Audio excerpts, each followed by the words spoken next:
అక్కడి పరిస్థితులు చూస్తే ఎవరికైనా దిగ్భ్రాంతి కలుగుతుంది. మండుతున్న ఎండలో వందలాది మంది ఉద్యోగులు కార్యాలయం బయట వేచి చూస్తున్నారు. వారిలో గర్భిణీలు, మహిళల సంఖ్య ఎక్కువగా ఉంది. తమను తిరిగి ఆఫీసులోకి అనుమతించాలని ఉద్యోగులు కోరుతున్నప్పటికీ యాజమాన్యం మాత్రం అందుకు నిరాకరించింది. ఈ ఘటన కేరళలోని కోచి, కోయికోడ్ నగరంలో అమెరికాకు చెందిన కోరో హెల్త్ కార్యాలయాల వద్ద చోటు చేసుకుంది. సంస్థ భారీ స్థాయిలో లే ఆఫ్స్ను ప్రకటించడంతో ఉద్యోగుల్లో ఆందోళన నెలకొంది. ఎలాంటి ముందస్తు సమాచారం ఇవ్వకుండానే ఒక్క రోజులోనే దాదాపు 800 మంది ఉద్యోగాలు విధుల నుంచి తొలగించడంతో నిరసనలు మరింత ఉధృతమయ్యాయి. ఉద్యోగులకు మద్దతుగా పలు విద్యార్థి సంఘాలు, ఉద్యోగ సంఘాలు, అలాగే ఏఐటియుసి నాయకులు కోచి, కోయికోడ్లోని కోరో హెల్త్ కార్యాలయాల ఎదుట నిరసన కార్యక్రమాలను అయితే చేపట్టారు. మరోవైపు ఉద్యోగులు తమని కార్యాలయంలోకి అనుమతించాలని డిమాండ్ చేస్తూ అక్కడే బైఠాయించారు.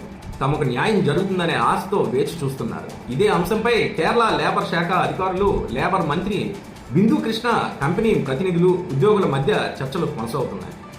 గతంలో జరిగిన సమావేశంలో లే ఆఫ్స్ను తాత్కాలికంగా నిలిపివేస్తామని కంపెనీ ప్రకటించినప్పటికీ ఇప్పుడు ఒకేసారి వందలాది మందిని తొలగించడంపై తీవ్ర విమర్శలు వ్యక్తమవుతున్నాయి.